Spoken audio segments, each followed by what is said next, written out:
It's Lu Bu! Oh, don't mind me. I was just practicing my frightened look. What do you think?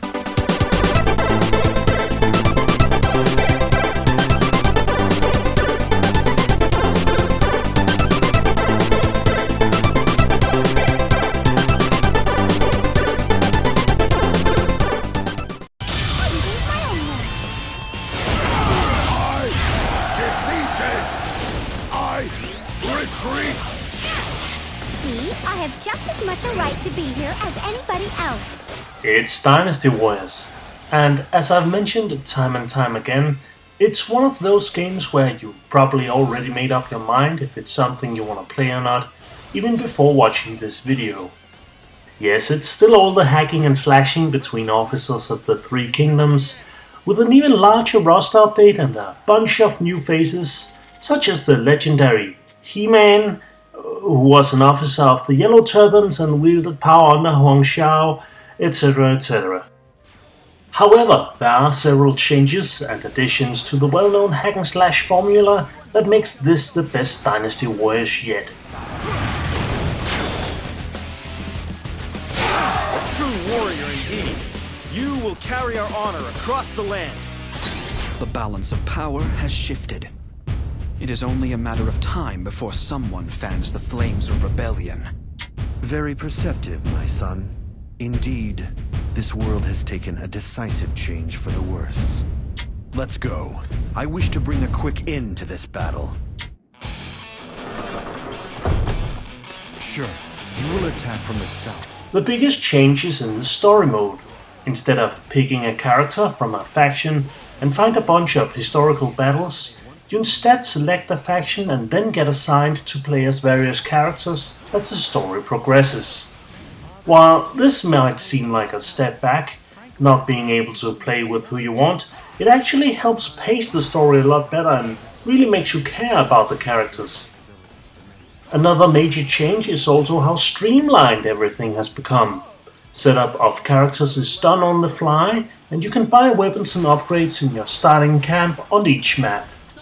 A really cool effect they use is the sort of seamless transition between cutscenes and battle, where the camera kinda slides behind the character as the scene is ending. Come on, Father. Dong Zhuo still further ahead.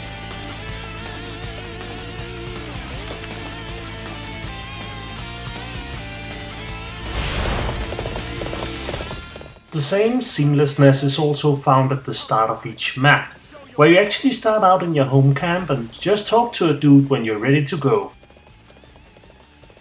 As expected, you still play as the Wu, Shu and Wei factions, but a brand new faction called Jin has joined the battle as well.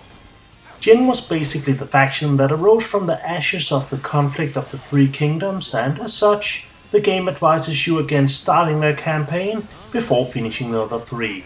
What it is basically a new generation of Dynasty Warriors. I suppose you've come to laugh at me. You were right, and I was wrong. I wouldn't do that. So what do you want to do? I think our chances of winning are pretty much gone. I know that.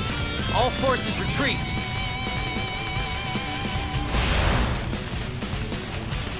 The enemy seems to be coming from the north. While you can't choose your own character in story mode, you can in the brand new Conquest mode, where you battle your way across a map of China, completing large and small missions and unlock new characters by playing through a series of legendary battles with them. You can also forge alliances and bring them along with you in battles as bodyguards, or spend money to buy new mounts or beasts of war like tigers and pandas.